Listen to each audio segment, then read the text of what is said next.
Hello and welcome to FP Live. I'm Ravi Agrawal, Foreign Policy's Editor-in-Chief. The White House says it plans to impose a 25% tariff on its two biggest trading partners on Saturday.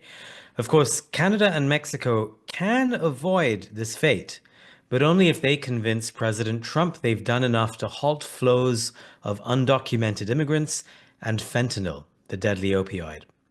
Is it a negotiating tactic, a new style of foreign policy, a correction in how America engages with the world, or is it plain old bullying?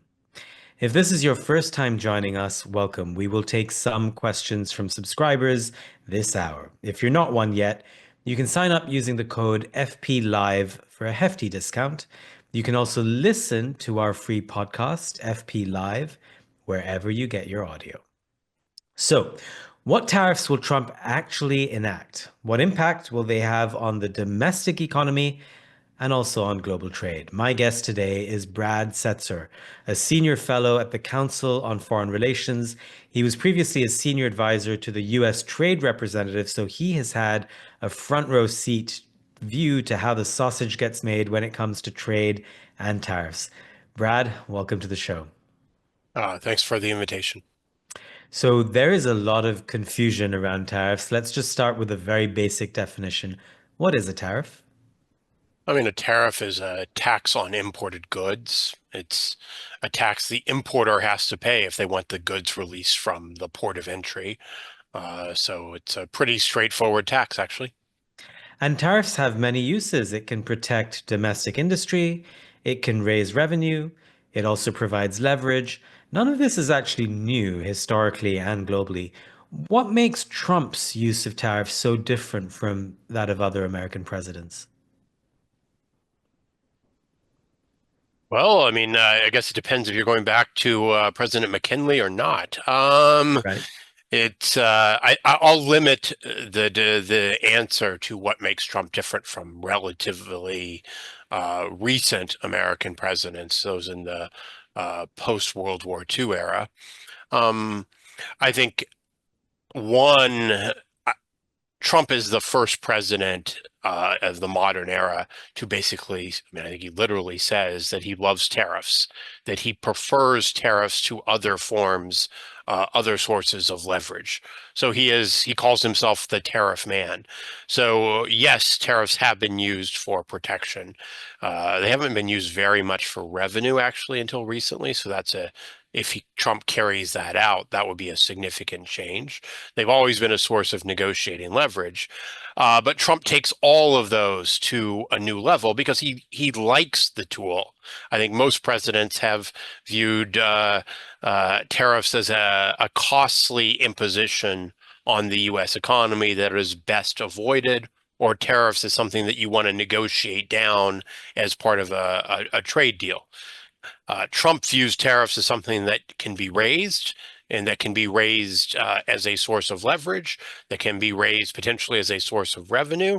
And he is very open to using tariffs as a source of leverage for goals other than trade. And so I think it's all of those that make Trump's use of tariffs a bit unique.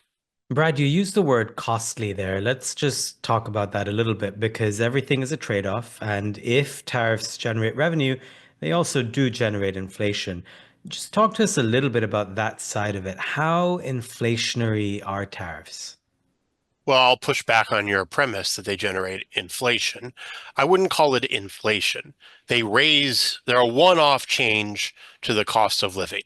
So in most instances, if you're importing a good for $1 and there's a 10% tariff on it, the importer is going to pay $1.10.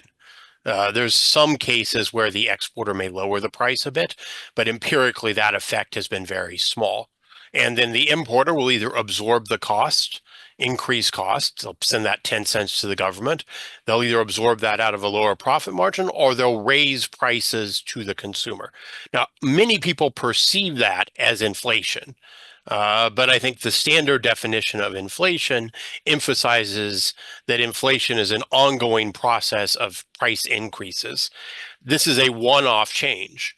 And then if you're actually passing this cost on to consumers, The consumer who is spending more, say, on an imported avocado will have less money to spend on a haircut.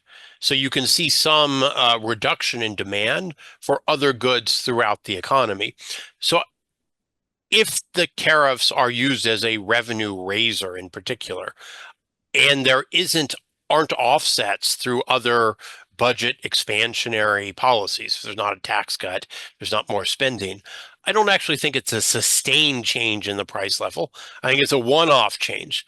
Mm. That said, the way inflation is used in common parlance is much more about the price level, not the change in the price level. And so while the Fed may be willing to look through a one-off jump in prices, consumers certainly will perceive that as what would normally be called inflation. Mm. Thank you for your caution with words there. I appreciate it. But let's take a real world example of this. So let's say the United States does indeed impose 25% tariffs on Canada and on Mexico. What, just in economic terms, what happens next? Well, it's actually a pretty bloody big shock, to be honest. So I kind of have some doubts they're going to really do 25% across the board this weekend just because of the scale of the shock. So let's start with kind of the basics. We import $400 billion of goods ballpark from Canada. The biggest component of that undoubtedly is oil. And oil, I think, is a little bit of a special case. That oil is a particular kind of oil, heavier, tougher to refine. But the refineries in the Midwest that take that oil are optimized to use that particular grade of oil. So it's hard for Canada to find an alternative market. It's hard for us to find an equally efficient source of supply. We import roughly 500 billion of goods from Mexico. The dominant category there is going to be autos and auto parts. So it's a big shock in the first instance to our auto sector. And then we also export a decent amount to Canada and Mexico. It's not like trade with China, which tends to be much more one way. This is very much two-way trade. So if you do that as a share of GDP, imports from Mexico and Canada combined are about 3.2% of GDP. Exports are about 2.4% of GDP. So first order effect is we're imposing a 25% tax on 3.2% of GDP, which has a just pay it cost of about 3/4 of a point of US GDP. There isn't going to be any offsets either if you do it over the weekend. It's just going to be a tax increase. That's not a small tax increase. Now, there could be adjustments that reflect the fact that this is a very potentially a temporary tariff. So maybe GM will run down its inventory in the US so it doesn't have to bring new cars and SUVs from its factories in Mexico and Canada into the US, and it will build up inventory in Mexico and Canada in anticipation of a deal. But if there is no deal, GM will eventually have to pay those tariffs. Same with auto parts. It's a lot harder not to kind of continuously import auto parts. It's a lot harder to just draw down on your inventories. So then you're going to have to decide, are you going to raise the price of the car that is made with, in part, Mexican parts, Canadian parts? More immediately, we import, say, a lot of berries and vegetables now from Mexico, avocados, obviously, out of season fresh produce. Those costs will almost certainly be fully passed on. So if you sort of take this just pay it cost as a good first order approximation of the overall impact of the economy, recognizing there's going to be some cases where the impact is less, some cases where the impact could be more, you get a meaningful shock to the U.S. Economic momentum.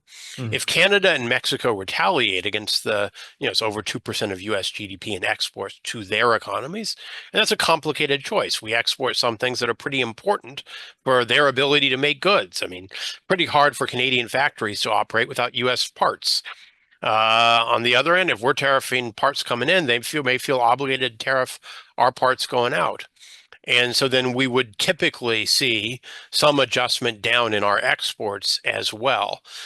Certainly in the first instance, you would see a fall in our exports because, again, if it's temporary, folks would try to find ways to not import things across the border, use up inventory in anticipation of a deal. But over time, you're going to end up paying. And then you're going to have a negotiation between the Canadians producing oil and the American refiners to decide how much of a discount to the current price of oil will those producers accept to sell into the US, knowing that the refiner is going to have to pay 25%. And that's a flow. You can't, I mean, you could use your inventory up for a while, but you kind of need a steady flow. Right. So you're really looking at a I would say a percentage point of US GDP shock to the US economy.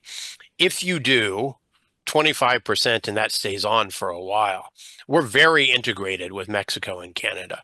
It's much more difficult to put these kinds of tariffs on and not feel it than it was with the tariffs on China. And the tariffs on China in Trump's first term were rolled out in phases. So that's why I kind of think it's unlikely you're just going to do the full enchilada 25% across the board. It's too costly to ourselves.